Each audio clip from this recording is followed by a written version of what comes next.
नमस्कार दोस्तों, कैसे हैं आप सभी लोग। मैं उम्मीद करता हूं कि आप लोगों की पढ़ाई ठीक ठाक चल रही होगी। समय नहीं मिल पा रहा था, इसलिए मैं वीडियो अपलोड नहीं कर सका। इधर कुछ सप्ताह से समय को लेकर बहुत ज़्यादा प्रॉब्लम थे। अभी थोड़ा सा समय मिला, मैं सोचा कि आप लोगों को बहुत दिन हो गए वीडियो आप लोगों को ये डाले हुए, और रेगुलर बने रहना बहुत जरूरी है। जैसे ही समय मिला मैं सोचा कि आप लोगों को जो पहले जो छूटा हुआ है इंडियन ज्योग्राफी में वो सब कवर करा दूं। आप लोगों को जैसे अभी जो स्थिति चल रही है, लॉकडाउन की जो स्थिति है, उसको ध्यान में रखकर घर पे आप सभी पढ़ाई करें और अधिक से अधिक जितना हो सके समय का सदुपयोग करें, बेहतर होगा। दोस्तों, हम जो पहले पढ़े थे उसमें से सिंधु नदी तंत्र और गंगा नदी तंत्र के बारे में हम लोगों ने पढ़ लिया था। आज हम लोग पढ़ेंगे ब्रह्मपुत्र नदी तंत्र के बारे में। आज हम लोग देखेंगे ब्रह्मपुत्र नदी तंत्र के बारे में। ध्यान से देखते जाइएगा, प्रत्येक एक एक चीजों को कवर करते जाइएगा। देखिए, जो ब्रह्मपुत्र नदी तंत्र है, ब्रह्मपुत्र नदी तंत्र की सबसे महत्वपूर्ण नदी और प्रमुख नदी ब्रह्मपुत्र है। ब्रह्मपुत्र नदी तंत्र का सबसे प्रमुख नदी ब्रह्मपुत्र नदी है।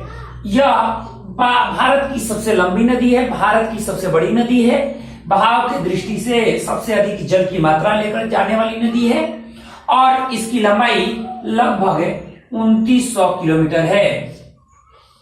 ब्रह्मपुत्र नदी मुख्य रूप से तिब्बत के मानसरोवर झील के पास स्थित है। चेमायुंगडुंग ग्लेशियर के पास से निकलती है, और चेमायुंगडुंग ग्लेशियर के पास से निकलने के बाद यह हिमालय के समानांतर प्रवाहित होते हुए नमचा बरवा तक आती है। तिब्बत में जो चोटी है हिमालय की, नमचा बरवा, जो पूर्वी हिस्से की जो चोटी है, सबसे पूर्वी चोटी है नमचा बरवा, यहां पर आने के बाद ये यू टर्न लेती है और यू टर्न लेकर भारत में प्रवेश करती है। यह भारत के अरुणाचल प्रदेश राज्य में प्रवेश करते हुए असम घाटी में प्रवेश करती है। असम घाटी में प्रवेश करने के बाद धुबरी के पास आकर ये दक्षिणवर्ती हो जाती है, और दक्षिणवर्ती होकर बांग्लादेश में प्रवेश करती है। बांग्लादेश में आने के बाद यह गंगा अर्थात पद्मा से ये मिलती है, और मिलने के बाद पद्मा नाम से जानी जाती है। ध्यान रखिएगा, जब ये बांग्लादेश में प्रवेश करती है तो अलग नाम से जानी जाती है। अब यहां पर पद्मा नाम से फिर आगे मिलती है मेघना से, तो मेघना नाम से ये बंगाल की खाड़ी में गिर जाती है। अब देखिए, ब्रह्मपुत्र नदी 3 देशों से होकर प्रवाहित होती है। कौन कौन? पहला चीन, दूसरा भारत, और तीसरा बांग्लादेश। ये 3 देशों से होकर प्रवाहित होती है। ये प्रत्येक हिस्सों में इसे अलग अलग नाम से जाना जाता है। जैसे आप जहां तिब्बत के पास जब निकलती है, तिब्बत के पास जब निकलती है तो इसे सांगपो या यारलुंग कहते हैं। यारलुंग नदी तिब्बत में, देखिए तिब्बत में इस नदी को सांगपो या यारलुंग कहा जाता है। यारलुंग कहा जाता है। अब देखिए, चीन में ब्रह्मपुत्र नदी को यारलुंग जैंगबो कहा जाता है। यारलुंग जैंगबो कहा जाता है। चीन में इस नदी को यारलुंग जैंगबो कहा जाता है। अब देखिए, अलग अलग क्षेत्रों में अलग अलग नाम से, जैसे ही यह यू टर्न लेकर नमचा बरवा के पास आने के बाद यू टर्न लेकर यहां पर काटती है किसको? बृहद हिमालय को, और काट करके एक गाज का निर्माण करती है, दिहांग गाज। दिहांग घाट का निर्माण करती है और दिहांग घाट से होते हुए कहां आती है? अरुणाचल प्रदेश में। अरुणाचल प्रदेश में इसे दिहांग नदी के नाम से जाना जाता है। अरुणाचल प्रदेश में ब्रह्मपुत्र को दिहांग नाम से जाना जाता है। जब ये आगे बढ़ती है तो दिबांग और लोहित नदियों से मिलती है। इसकी सहायक नदियां हैं दिबांग लोहित। अब यहां मिलने के बाद ये असम घाटी में प्रवेश करती है। असम में इसे ब्रह्मपुत्र कहा जाता है। ब्रह्मपुत्र, असम में इसे ब्रह्मपुत्र कहा जाता है। धुबरी के पास आने के बाद ये दक्षिणवर्ती होती है और दक्षिणवर्ती होकर बांग्लादेश में एंट्री करती है। बांग्लादेश में इसे यमुना कहते हैं। बांग्लादेश में इसे जमुना कहते हैं। जमुना कहा जाता है। बांग्लादेश में ब्रह्मपुत्र नदी को जमुना कहा जाता है। जब जमुना पद्मा से मिलती है तो इसे पद्मा कहते हैं और जब पद्मा आगे चलकर बराक अर्थात मेघना या सुरमा नदी से मिलती है तो इसे मेघना कहा जाता है। यानी इस मेघना नाम से ही यह बंगाल की खाड़ी में गिर जाती है। देखिए, तिब्बत में सांको या यारलुंग नाम से जाना जाता है। चीन में यारलुंग जैंगो नाम से जाना जाता है। चीन के बाद जैसे ये अरुणाचल प्रदेश में आती है तो दिहांग नाम से। असम में ध्यान रखिएगा, असम में ब्रह्मपुत्र नदी को ब्रह्मपुत्र नाम से जाना जाता है। बांग्लादेश में ब्रह्मपुत्र को जमुना कहते हैं और बांग्लादेश में जब पद्मा से मिलती है जमुना तो पद्मा नाम से जानी जाती है और जब ये मेघना से मिलती है तो फिर मेघना नाम से ही बंगाल की खाड़ी में गिर जाती है। अब ध्यान रखिएगा,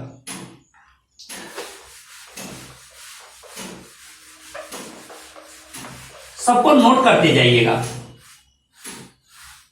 अब देखिए, एक बात आपको बता दें, कहां से निकल रही है? इसका उद्गम स्थल तिब्बत में मानसरोवर के निकट चेमायुंडुंग ग्लेशियर के पास से यह निकलती है। चेमायुंडुंग ग्लेशियर से निकलती है और निकलने के बाद यह हिमालय के समानांतर पूर्व की ओर प्रवाहित होती है और कहां तक आती है? नमचा बरवा के पास। नमचा बरवा चोटी के पास आकर, नमचा बरवा इसके बीच में पड़ता है, तो नमचा बरवा के पास ये यू टर्न ले लेती है और लेने के बाद बृहद हिमालय को काटकर, अरुणाचल प्रदेश में बृहद हिमालय को काटकर दिहांग घाट का निर्माण करती है।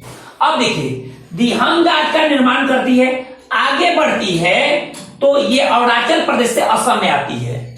असम की जो घाटी है, असम जो घाटी है वो समतल सपाट है। देखिए इधर क्या है, यहां पर आपको शिलांग का पठार है, यहां आपको शिलांग का पठार है, इस क्षेत्र में आपको शिलांग का पठार है, मेघालय का पठार, और ये जो है ये हिमालय का क्षेत्र है। तो एक तरफ हिमालय शिलांग का पठार, दूसरी तरफ हिमालय, बीच का जो हिस्सा है वो समतल सपाट है। जो असम का पूरा क्षेत्र है वो समतल सपाट है।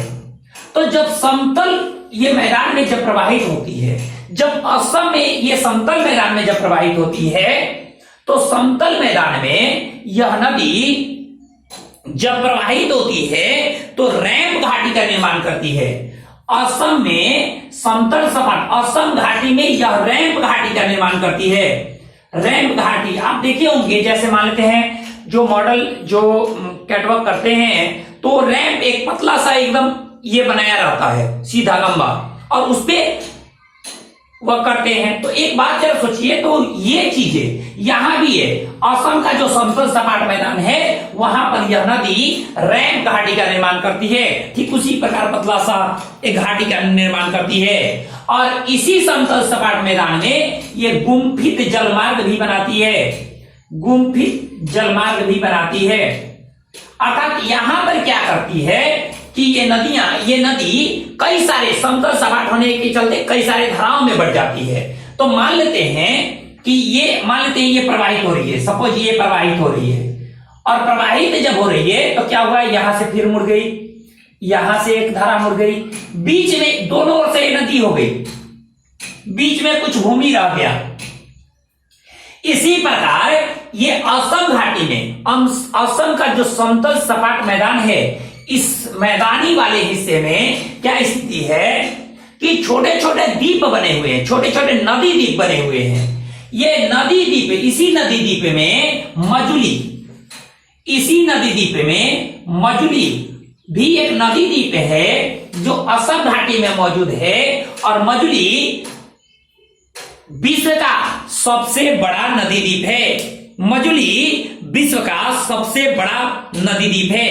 एक बात आपको बता दें, मजुली जो द्वीप है यहाँ पे लोग रहते हैं, खेती करते हैं, और यहाँ पर धान की खेती अच्छी खासी होती है। धान की उपज यहाँ अच्छी खासी होती है मजुली द्वीप पर। एक बात और बता दें, असम सरकार ने इस मजुली द्वीप को नदी जिला घोषित किया है। असम सरकार ने मजुली को नदी जिला घोषित किया है। नदी जिला घोषित किया है। असम सरकार ने मजुली द्वीप को नदी जिला घोषित किया है, और यह विश्व का एकमात्र नदी जिला है। ध्यान रखिएगा, यह विश्व का एकमात्र नदी जिला है। मजुली कहाँ है? असम घाटी में। असम के समतल सपाट मैदान में जब ब्रह्मपुत्र प्रवाहित होती है तो वहां गुम्फित जलमार्ग का निर्माण करती है, कई सारे धाराओं में बढ़ती है। इसी बीच में कई सारे द्वीप निर्मित होते हैं यहाँ, और इन्हीं द्वीपों में से मजुली द्वीप भी है जो विश्व का सबसे बड़ा नदी द्वीप है, और इसको असम सरकार ने मजुली को नदी जिला घोषित किया है, और यह एकमात्र विश्व का एकमात्र नदी जिला है। इस बात को आप ध्यान रखेंगे। अब देखिए,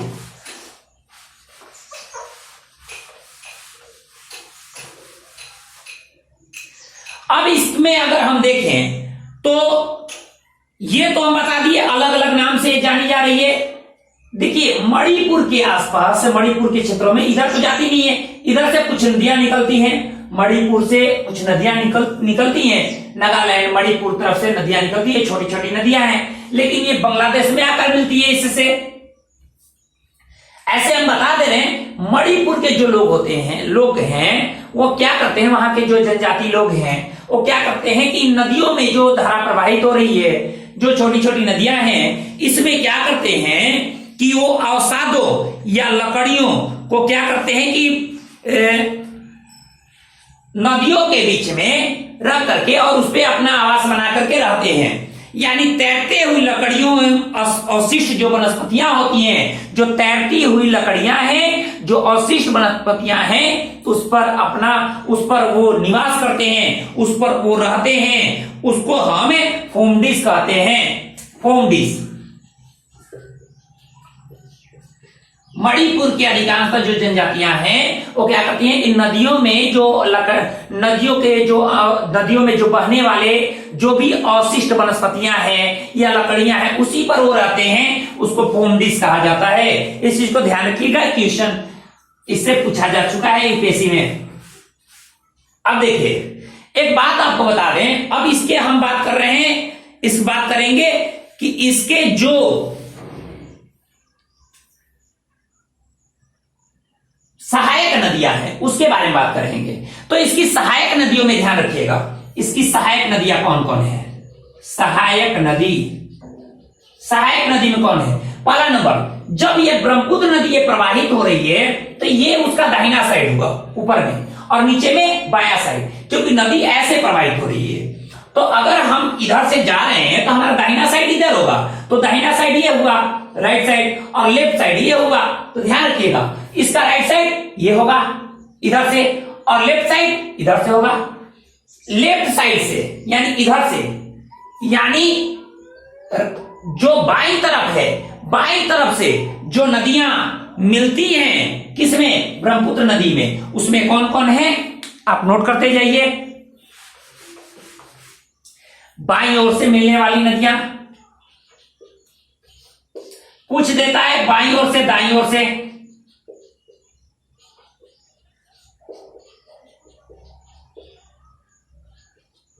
बाईं ओर से मिलने वाली नदियां में पहले दिवांग, उसके बाद लोहित, दिवांग लोहित,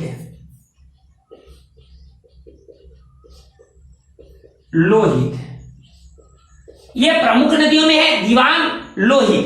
दिवांग लोहित के बाद धनश्री शुभांश्री, धनश्री शुभांश्री, धनश्री, देखिए दिवांग लोहित, धनश्री, शुभांश्री, जिया बरेली। ये देखिएगा, एक बात आपको, धनश्री के बाद जो शुभांश्री है ये बाईं ओर से नहीं मिलती है, ये दाहिनी ओर से मिलेगी। दाहिनी ओर से शुभांश्री हम बोले ना कि ये बाईं ओर से धनश्री, दिवांग, लोहित, धनश्री, दाहिनी ओर से शुभांश्री के बाद जिया बरेली,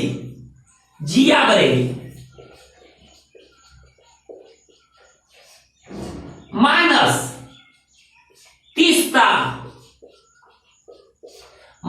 तीस्ता, देखिए शुभांश्री, जिया बरेली, मानस, तीस्ता, पिथुमारी,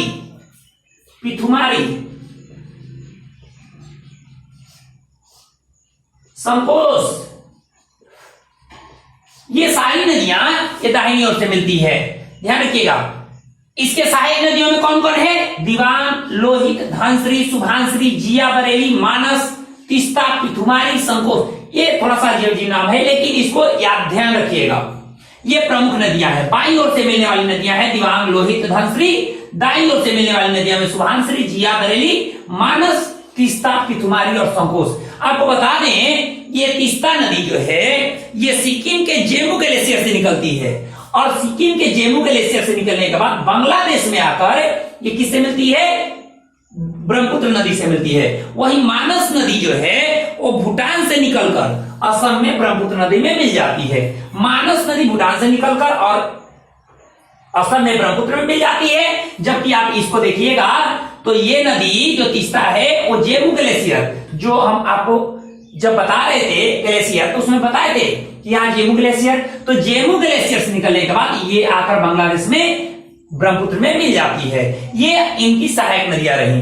अब देखिए मैंने क्या बताया, ध्यान से एक बार सुन लीजिए, नोट करते जाइए। ब्रह्मपुत्र नदी तिब्बत के मानसरोवर झील के निकट चेमायुंडू ग्लेशियर से निकलने के बाद हिमालय के समानांतर पूरब की ओर प्रवाहित होती है, तथा यह पूरब में तिब्बत स्थित नमचा बर्वा चोटी के पास यू टर्न लेकर भारत में प्रवेश करती है। बृहद हिमालय को काटकर अरुणाचल प्रदेश में यह दिहांग गार्ज का निर्माण करती है, तथा यह आगे इसे अरुणाचल प्रदेश में दिहांग नदी के नाम से जानते हैं। आगे आकर यह असम के समतल मैदानों में ये प्रवाहित होती है, और प्रवाहित होते हुए सदिया से लेकर धुबरी तक, ये सदिया से लेकर धुबरी तक यह पूरब से पश्चिम की ओर प्रवाहित होती है, समतल मैदान में प्रवाहित होती है। और इस समतल मैदान में यह रैंप घाटी का निर्माण करती है। ध्यान रखिएगा, इस समतल मैदान में यह रैंप घाटी का निर्माण करती है। इतना ही नहीं, ये गुम्फित जलमार्ग भी बनाती है। कई सारे हिस्सों में ये बट करके ये क्या करती है? कई सारे द्वीपों का निर्माण करती है। इन्हीं द्वीपों में से मजुली द्वीप विश्व का सबसे बड़ा नदी द्वीप है। असम सरकार ने मजुली को नदी जिला घोषित किया है, और यह विश्व का एकमात्र नदी जिला है। ध्यान रखिएगा, जहां यहां पर धान की खेती अधिक होती है, मजुली द्वीप पर लोग रहते हैं और धान की खेती अधिक होती है। अब यह धुबरी के पास आने के बाद यह दक्षिण की ओर मुड़ जाती है, और दक्षिण की ओर मुड़कर यह बांग्लादेश में प्रवेश करती है। बांग्लादेश में ब्रह्मपुत्र को जमुना नाम से जाना जाता है। फिर यह गंगा से मिलकर अर्थात पद्मा से मिलकर यह पद्मा नाम से, फिर उसके बाद मेघना से मिलकर मेघना नाम से यह बंगाल की खाड़ी में गिर जाती है। इसे अलग अलग क्षेत्रों में अलग अलग नामों से जाना जाता है, जैसे कि इसे तिब्बत में सांगपो या यारलुंग नाम से जाना जाता है, चीन में यालुंग जैंगो नाम से जाना जाता है, अरुणाचल प्रदेश में सियांग या दिहांग, दिहांग के साथ साथ इसे सियांग भी कहते हैं। अरुणाचल प्रदेश में दिहांग या सियांग नाम से जाना जाता है अरुणाचल प्रदेश में, और असम में इसे ब्रह्मपुत्र नदी के नाम से, बांग्लादेश में इसे जमुना नाम से जाना जाता है। ये आपको अलग अलग क्षेत्रों में इसके अलग अलग नाम है, ये ध्यान रखिएगा। इसकी सहायक नदियों में दिवांग, लोहित, धनश्री, सुभानश्री, जिया बरेली, मानस, तीस्ता, पिथुमारी और संकोश, ये सारी नदियां शामिल हैं। अब देखिए यहां पर जब ये गिरती है बंगाल की खाड़ी में, तो इधर से गंगा और इधर से ब्रह्मपुत्र दोनों नदियां मिल करके ये कई धाराओं में बढ़कर यहां पर डेल्टा का निर्माण करती है, जिसे गंगा ब्रह्मपुत्र डेल्टा कहते हैं। इस डेल्टा को हम क्या कहते हैं? Ganga Brahmaputra delta. Ganga Brahmaputra, Ganga Brahmaputra delta, Ganga Brahmaputra delta. इसे हमें सुंदरवन डेल्टा भी कहते हैं, सुंदरवन डेल्टा भी कहते हैं। यह ध्यान रखिएगा, इसे सुंदरवन डेल्टा भी कहा जाता है। गंगा ब्रह्मपुत्र डेल्टा को हम सुंदरवन डेल्टा का भी कहते हैं। हम डेल्टा के संदर्भ में बात करेंगे, लेकिन ये अगले वीडियो में बात करेंगे। ये एक एक चीज ब्रह्मपुत्र नदी से रिलेटेड जो भी चीजें मैंने बताई उसको आप नोट कर लीजिए, और हम मिलते हैं आपसे अगले वीडियो में डेल्टा के साथ। तो विभिन्न प्रकार के डेल्टाओं के बारे में बात करेंगे, मैंग्रोव वन के बारे में बात करेंगे, गरान वनस्पतियों के बारे में बात करेंगे, इन सारी चीजों की बात करेंगे। मिलते हैं आपसे अगले वीडियो में। धन्यवाद।